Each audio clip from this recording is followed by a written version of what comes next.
Hello everybody and welcome to my YouTube channel. Today we're going to talk about the tractors which I've bought in the last 3 or 4 months. I did start off with one, now I have 4, and I'm going to give you a little walk around and tell you a little bit about each thing because I know nothing about them really. It's just stuff that I've been online and researched myself and part of the Facebook groups, YouTube, things like that, and how I've got into tractors. So this is one of my tractors. This is a diesel 35. I don't know much about tractors, so I might come across as a bit daft, but we did start off with 2 Massey Ferguson, the TE20s, and then I got told you're better off with a diesel 35. So this is my last purchase that I bought. As you can see, it's in quite good condition. I think it had a full restoration about 4 years ago. And this one round here is the one that I did start off originally. This were all rusty and it was fairly battered. So I've got a shot blaster. I shot blasted all of it down. Only thing that is like it was when I got it is the bonnet were red and the rear mud guards were red. Because a lot of people have commented and saying it's the wrong colour. A Fergie should be grey, and I do know that is right. I put a new set of wheels and tyres on this one because when I first got it they were all really corroded, and I think they just look better like that as well. But spending more on wheels and tyres than I did on a tractor were a bit hard to come by, but I've done it and I think it looks a lot better than when I first got it. This one over here, this belonged to a friend that I know, and I think it was in his family for about 28 years. He's done a lot of work to that. I've got a lot of pictures and stuff from obviously what he's done to it over the past, but it's all the engine inside's all been restored. It's just really clean, to be fair. Well, that is a lovely tractor.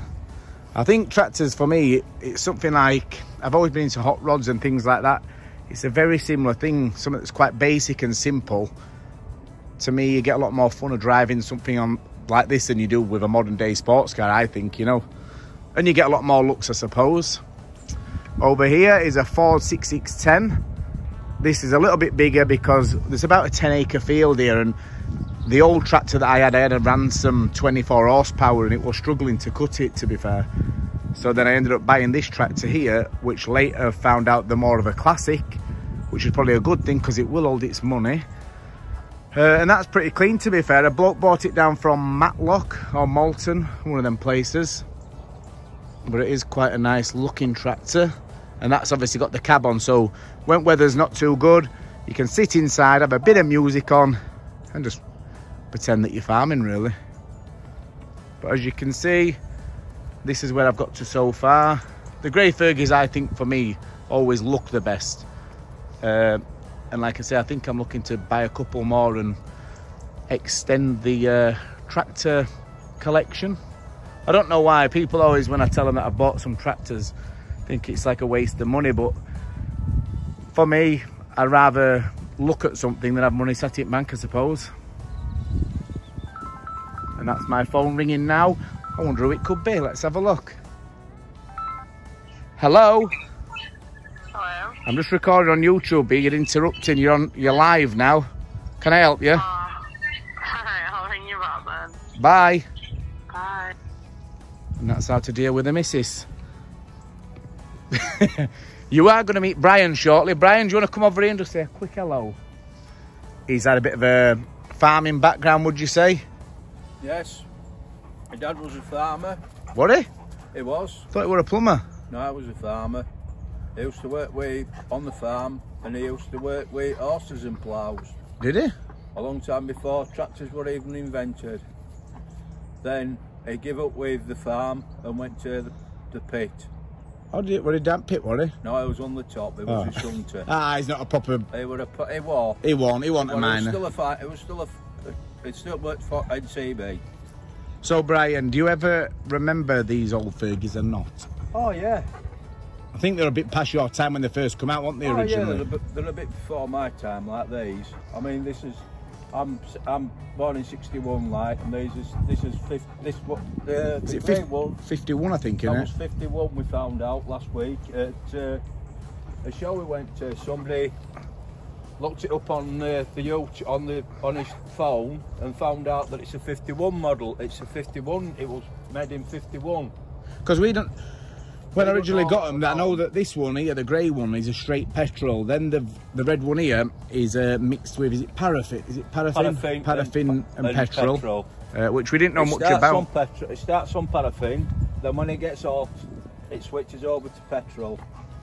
We did not know that, but at the moment it's running on straight petrol in both tanks. That's correct, and obviously this one's a bit modern. Obviously with it being a diesel.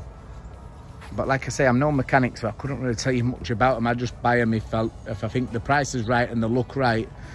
Like something like this, I think realistically, when you look online, they're average between £4,000 to £6,000 at a guess. You can pick the old Fergies up now in like barn fine condition for around £600 to £1,000. I know there's a company now local where any part you need, it isn't like they're hard to get the parts now. You can just go online, click, next day you get it delivered. You know, these wheels, it was cheaper to get the front wheels with the rim than it was just to buy tyres and get someone to fit them. So it is nice that you can buy vintage tractor parts and have them delivered the next day. You can see this one's got a roll bar on. What we're going to do, we've just bought a roll bar for this one. I do know that the nuts on these are very hard to get out. I don't know if you can see the nut here. Just like here, a lot of the time when I have looked online, a lot of people do just grind them off. So we're going to show you now how to get them off. And then fit the roll bar on it, the roll cage. Just because it was cheap, and I think it'll make it look a little bit better. But we'll show you on this video how we're going to do it. And if you at home's got a grinder, don't be watching me because you'll be having your hand off. So we've just managed to get the nuts and bolts off here. We had to use a grinder because they'd seized shut. Obviously due to the vehicle being that old, they've probably never been took off before. I'm just going to get some longer ones, about an extra 20 or 30 mil long, to compensate for the extra plate that we've got here. Put the mud guards back on, put the top on. Fairly basic job. I think if anyone is looking to do it, it is easy to do. As long as you can use a grinder, I think it's fairly straightforward, really. So that's one more job done. Now we've got to go to the Ford 6610 to change the front wheels and tyres. I'm hoping that a car jack should do it. I'm not sure, but we'll soon find out. So we're just going to change the wheel on this Ford. The tyres on it are quite corroded. I think it's because they've been on for quite a lot of years. I've got the price of a set of new tyres and wheels. I might as well do it just if you're driving up road or anything, because I've got quite a lot of cracks and I think it'll be a lot safer to do it. So we're just going to take it off now with the nuts. Hopefully just swap the wheels over. I've used a car jack, a 2.5 ton or 3.5 ton jack, so it's fairly straightforward.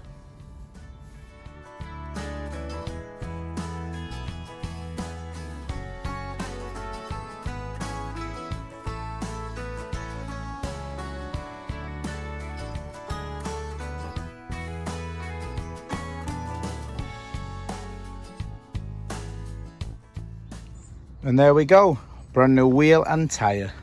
As you can see, these old ones, they're not the best.